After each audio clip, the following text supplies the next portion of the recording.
नमस्कार। खबरों की शुरुआत इस वक्त की बेहद अहम खबर के साथ। जम्मू कश्मीर से ये खबर है जहां पुलवामा में बैंक गार्ड पर मिलिटेंटों की फायरिंग की ये खबर है, जिसमें संजय पंडित, कश्मीरी पंडित हैं ये संजय पंडित, सिक्योरिटी गार्ड, इनकी मौत हो गई है। जम्मू कश्मीर बैंक अच्छन के करीब ये वारदात पेश आई है और टीआरएफ ने इस हमले की जिम्मेदारी जो है वो कबूल कर ली है। तो जम्मू कश्मीर से इस वक्त की बड़ी खबर तस्वीरों में आप देख सकते हैं। पुलवामा में संजय पंडित नाम के कश्मीरी पंडित बैंक गार्ड पर मिलिटेंटों ने फायरिंग की। जख्मों की ताब न लाकर वो चल बसे। जम्मू कश्मीर बैंक अच्छन के करीब ये वारदात पेश आई है और टीआरएफ ने हमले की जिम्मेदारी भी कबूल कर ली है। आपको बताएं कि संजय और उनकी फैमिली, जो कि जानकारी आ रही है उसके मुताबिक, उन कुछ कश्मीरी पंडितों की फैमिली में थे जो कि वादी छोड़कर नहीं गए थे। कई बार इस तरह की तस्वीरें सामने आई हैं कि जो लोग वहां पर रहे हैं, खासतौर पर कश्मीरी पंडित, टारगेट किलिंग का ये वाकया है। वही गांव में वो रहते थे और अब उनकी ये मौत की खबर है। सीधे रुख करेंगे हमारे साथी समीर भट्ट का। समीर, एक और टारगेट किलिंग, एक और मौत, एक और इसी तरह की खबर, आखिर कब तक?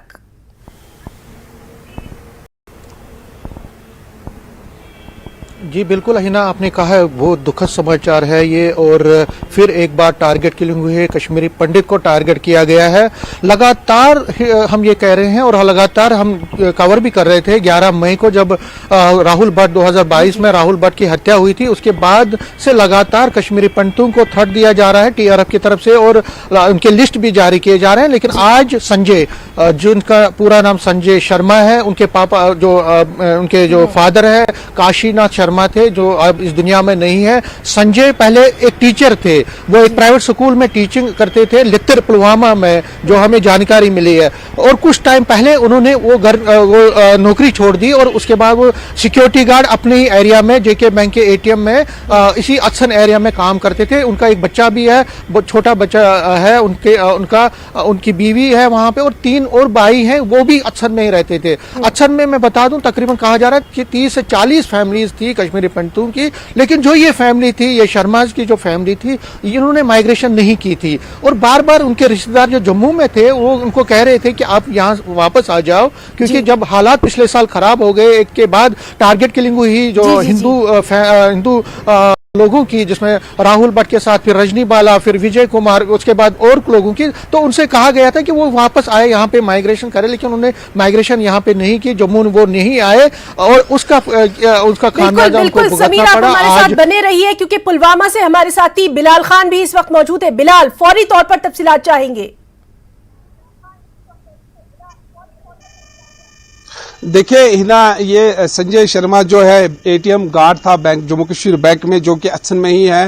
तो आज अपनी अहलिया के साथ, जो अपनी बीवी के साथ उनको डॉक्टर के पास ले जा रहा था, छुट्टी पर था। तो आज संडे था, तो दौरान कुछ नामालूम मिलिटेंटों ने उस पर फायर किया, नजदीक से फायर किया। 3 फायर किए गए जो कि उसके चेस्ट में लगे हैं। अगरचे उसको मुकामी लोगों और पुलिस की मदद से जल्द ही पुलवामा अस्पताल लाया गया, लेकिन डॉक्टरों ने उसे फौरन वहां पर मुर्दा करार दिया। तो उसके बाद जो पूरा इलाका है, इसमें काफी खौफ और हिरास फैल गया है और इस वाकये की काफी जो देखी जा रही है, इसमें काफी तशवीश भी पाया जा रहा है। ऐसे वाक़ात जो हो रहे हैं यहाँ पर, तो इससे काफी लोगों में काफी खौफ भी पाया जा रहा है और काफी गम और गुस्सा भी इन मुकामी लोगों में है। क्योंकि जैसे मेरे साथी समीर जी ने ये भी बताया था कि संजय शर्मा की फैमिली ने यहाँ से माइग्रेशन नहीं की थी, मुकामी लोगों के साथ, मुकामी मुसलमानों के साथ ही यहाँ पर रिहाइश पजीर थे। तो आज इनकी हलाकत की वजह से इस पूरे इलाके में काफी गम और मातम में ये पूरा इलाका डूब गया। बिलाल, फौरी तौर पर सिक्योरिटी की सूरत हाल जानना चाहेंगे वहां इलाके में। देखिए, उसके बाद जो ही ये इंसिडेंट हुआ, पहले संजय शर्मा को हॉस्पिटल जो लाया गया, तो उसके बाद फौरन जो पुलिस, सीआरपीएफ, आर्मी ने पूरा इलाके जो है यहाँ अच्छन का, इसके जो नाला रंबियारा के किनारे पे ये वाक़ा है, इलाका, उस दूसरे आबाद में इसका जिला शुपियान पड़ता है। तो पूरे इलाके का जो है मुहासरा कर दिया गया है, सिक्योरिटी को बढ़ा दिया गया है। इसके आसपास जितने भी इलाके हैं वहां पर पुलिस फोर्सेस और सीआरपीएफ और आर्मी ने खुसूसी नाके कायम किए गए। तो कोशिश की जा रही है जो हत्याकार है, जिन्होंने हत्या दिया अंजाम दिया, तो उनको तलाश करने की पूरे इलाके में कोशिश जो है सिक्योरिटी फोर्सेस की जा रही है। बिल्कुल बिल्कुल बिलाल, आपसे लगातार जानकारी हम अपने नाजरीन तक पहुंचाते रहेंगे। हमारे साथ परवेज भट्ट भी मौजूद हैं। परवेज, एक और ऐसी ही सुबह जिसका खदशा लगातार जाहिर किया जा रहा था, एक और टारगेट किलिंग, टीआरएफ ने हमले की जिम्मेदारी भी कबूल कर ली है। आपके पास क्या कुछ तफसीलात है? बिल्कुल है ना, सही फरमाया आपने कि एक और टारगेट किलिंग, ये हालांकि कुछ अरसे से जो ये सिलसिला है ये थम सा गया था। थोड़ा बहुत हमने देखा कि काफी कमी आई थी ग्राफ में, जो टारगेटेड किलिंग्स यहाँ पे चल रही थी पिछले 2022 में जो ग्राफ अप था। लेकिन आज एक बार फिर से पुलवामा के अछन इलाके में जो ये वाक़ा हुआ है, इससे न सिर्फ पूरी सिक्योरिटी अपरेटस यहाँ पे सदमे में है, चौंक गई है, बल्कि आम लोग और जो सियासी पार्टी के लीडरान है वो भी काफी शौक में, और लगातार जो है कंडेमनेशन के ट्वीट्स और बयानात जो हैं वो पॉलिटिकल पार्टी की तरफ से आ रहे हैं, और आम लोगों में भी काफी तशवीश है इस बात का। देखिए ना, यहाँ पे ये बात जानना जी परवेज, आपसे हम बातचीत जो है जारी रखेंगे। लगता है किसी वजह से राब्ता जो है वो आपसे मुनक़ते हो गया है। आपसे फिर से राब्ता करने की कोशिश करेंगे क्योंकि आपकी आवाज़ बिल्कुल नहीं आ रही है। समीर, आपका हम रुख करना चाहेंगे। अभी हम लगातार देख रहे थे कि टारगेट किलिंग लगातार होती है, इनको कंडेम्ड किया जाता है, इनकी निंदा की जाती है, और उसके फौरी बाद इस तरह का एक हादसा देखा जाता है। लगातार हम देख रहे हैं कि कश्मीरी जो एम्प्लॉयज़ हैं वो भी कहीं, कश्मीरी पंडित एम्प्लॉयज़ जो हैं वो भी कहीं ना कहीं इसी बात को लेकर, अपनी सुरक्षा को लेकर लगातार धरने पर बैठे हैं। अब इस वाकये के बाद सबसे पहले सिक्योरिटी की सूरत हाल आपसे जानना चाहेंगे। समीर,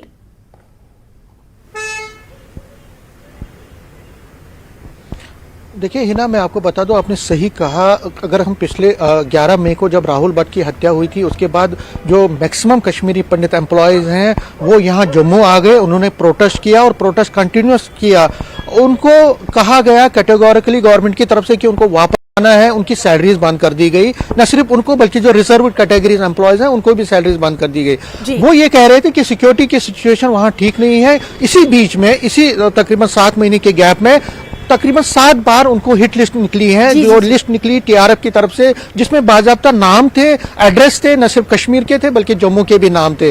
तो लेकिन कुछ लोग, कुछ एम्प्लॉयज मजबूरन जाना पड़ा, उनको सैलरीज बंद कर दी गई, उनकी फैमिलीज हैं, उनको फाके कशी का शिकार होना पड़ा, तो उनको वापस जाना पड़ा। लेकिन आज जो हत्या हुई है वो फिर दर्शाती है कि कश्मीर में जो टारगेट किलिंग का सिलसिला है वो रुका तो था थोड़ी देर के लिए, लेकिन खत्म नहीं हुआ है। आप देख लीजिए, इससे पहले मोहनलाल नामी एक हांजीपुरा एरिया में, उसके घर में भी हमला हुआ था, उनपे भी हमला हुआ था, लेकिन वो बाल बाल बच गए। जो बिड्स हो रही है, जो अटैक्स हो रहे हैं माइनॉरिटीज पर, वो कंटिन्यूअस है। उसमें मैंने आपको कहा थोड़ी देर, कुछ महीने रुका था, लेकिन काम नहीं हुआ, ना खत्म हुआ। और आज की हालत देख लीजिए आप कि संजय, जो कि कश्मीर से निकला ही नहीं, वो वहां पे रहता था, वहीं पे उसने कसम खाई थी कि वो कश्मीर नहीं छोड़ेगा, क्योंकि उसको कश्मीरियत पर यकीन था, कश्मीरी लोगों पे यकीन था, कश्मीर अपने गांव पे यकीन था, वहां के लोगों पे यकीन था। लेकिन आज क्या हुआ, उसकी हत्या हो गई है। तो कहने का मतलब है कि जो आतंकवादी है वो यही चाहते हैं कि जो कश्मीर में जो सिक्योरिटी का एटमॉस्फेयर है उसको कभी भी स्टेबल नहीं होने देना चाहते हैं। वो वहां अमन बरकरार, अमन वापस आए, वो नहीं चाहेंगे। इसीलिए माइनॉरिटीज को हमला किया जा रहा है, उनको टारगेट किलिंग के जरिए मारा जा रहा है। और आज जो जिस तरह से हुआ, वो एक जो कश्मीरी पंडित एम्प्लॉयज यहाँ कह रहे थे, बार बार चला रहे थे, चीख रहे थे, या रिजर्व कैटेगरी एम्प्लॉयज या कश्मीरी पंडित कम्युनिटी लीडर्स और अपोजिशन यही कह रही थी कि वापस कश्मीर में इस वक्त जो सिक्योरिटी एटमॉस्फेयर है वो ठीक नहीं है। आप पहले सिक्योरिटी एटमॉस्फेयर को ठीक कीजिए, उसके बाद आप वहां एम्प्लॉयज को भेजिए। बिल्कुल समीर, और हम आपसे ये भी जरूर जानना चाहेंगे, पिछले मुकदमों की भी फैसले 20 साल पुराने हो चुके हैं, लेकिन फैसले नहीं आए हैं। आपको क्या लगता है कि इस मामले में फैसला कितनी जल्दी आएगा? मुझे जल्द निर्णय मिलना चाहिए, जिस तरह से उन्होंने कहा है। मुझे इस चीज़ के लिए निर्णय तुरंत मिलनी चाहिए। शासन हमारे साथ मौजूद हैं हमारे तमाम तर साथी। बिलाल जो हैं वो मौजूद हैं पुलवामा से, समीर जम्मू से और परवेज श्रीनगर से मौजूद हैं। समीर, हम आपसे जरूर जानना चाहेंगे, GKPD का कॉन्क्लेव चल रहा है दिल्ली में। कल हमने देखा कि किस तरह से वहां पर इस बात का तस्करा किया गया था, इस पर भी हम आपसे बात करेंगे। हमारे साथ परवेज मौजूद है। परवेज, आपका रुख करना चाहेंगे, जिस तरह से लगातार हम बात कर रहे हैं कि कम से कम अब टारगेट किलिंग्स बंद होनी चाहिए। हमने देखा कि उमर अब्दुल्ला ने भी ट्वीट करके आज जो अभी ये टारगेट किलिंग हुई है इसको कंडेम किया है। तमाम तरफ से रिएक्शंस आ रहे हैं, लेकिन आखिर कब तक, कोई ठोस कदम कब उठाया जाएगा? अगर हम बात करें, इसमें कहीं ना कहीं सिक्योरिटी लैप्स भी माना जा सकता है। हालांकि ये एरिया ऐसा है कि जो काफी फार ऑफ एरिया है और जी पुलवामा डिस्ट्रिक्ट से काफी दूर है, जी। लेकिन फिर भी जैसा कि समीर जी भी बता रहे थे कि लगातार जो है PM पैकेज एम्प्लॉइज या नॉन लोकल रेजिडेंट्स जो है यहाँ पे, उनको लगातार टारगेट करने की टच जो है वो TRF देती आ रही है अपने प्रेस रिलीज में। ऐसे में सिक्योरिटी फोर्सेस ने क्या इकदाम उठाए थे यहाँ पे जो माइनॉरिटीज के लोग रह रहे हैं उनको सिक्योर एटमॉस्फेयर देने के लिए, वो उस पर एक सवालिया निशान खड़ा हो जाता है। दूसरा इसमें सबसे इंपॉर्टेंट जो है वो लोगों का रिएक्शन। यहाँ पे अक्सर देखा गया है कि शायद बाहर एक तासुब ऐसा जाता है कि जो कश्मीरी लोग हैं वो इस ऐसी किलिंग्स के साथ हैं या ऐसी किलिंग्स का साथ दे रहे हैं, लेकिन ऐसा बिल्कुल नहीं है।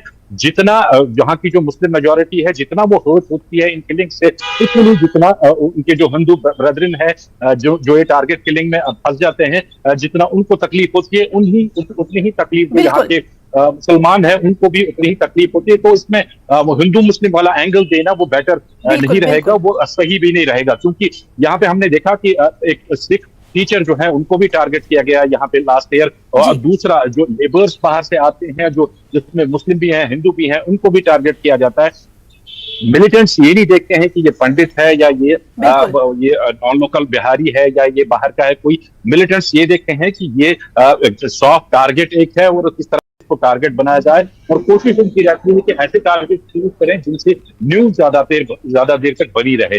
देखिए, कश्मीरी पंडित का जो टारगेट का सिलसिला है ये आपने देखा ही है कि हमेशा ये सुर्खियों में रहता है, फिर काफी 4-5 दिन तक जो है इस पे खबरें वगैरह डिबेट्स वगैरह होती रहती है। तो इसको देख के मिलिटेंट्स के लिए काफी इजी हो जाता है कि वो ऐसा एक टारगेट चूज करें जिसको एक बार जो सिक्योर भी नहीं हो और जो जिसकी लोकेशन भी वॉलेटाइल हो, सेंसिटिव लोकेशन हो, जहाँ पे वो इजीली टारगेट हो सकता है, और ताकि जो खबर उस पर है वो लगातार बनती रहे और वो भी सुर्खियों में लगातार बने रहें। लेकिन इतना जरूर है कि जो मुकामी लोग हैं यहाँ पे वो इस वाकये की बिल्कुल तो मकामी लोग क्या हर कोई इस तरह की टारगेट किलिंग की सख्त मजम्मत कर रहा है। बिलाल खान, इस वक्त आपके पास क्या कुछ अपडेट है इस हमले के ताल्लुक से?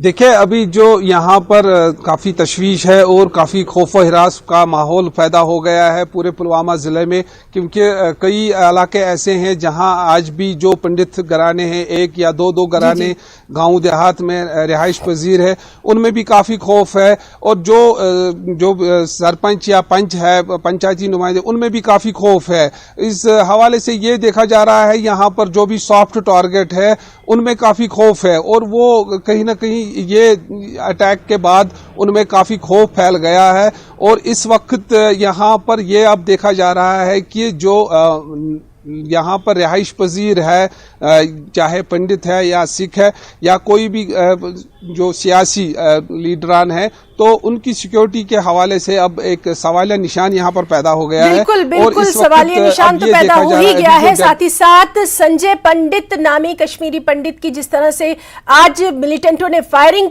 करके उनकी हत्या की है, इस पर लगातार हम बने हुए हैं, तमाम तरफ से रिएक्शन आ रहे हैं। हमारे तमाम तर साथी मौजूद हैं। यहाँ रुकना चाहेंगे एक छोटे से ब्रेक के लिए, जल्द लौटेंगे।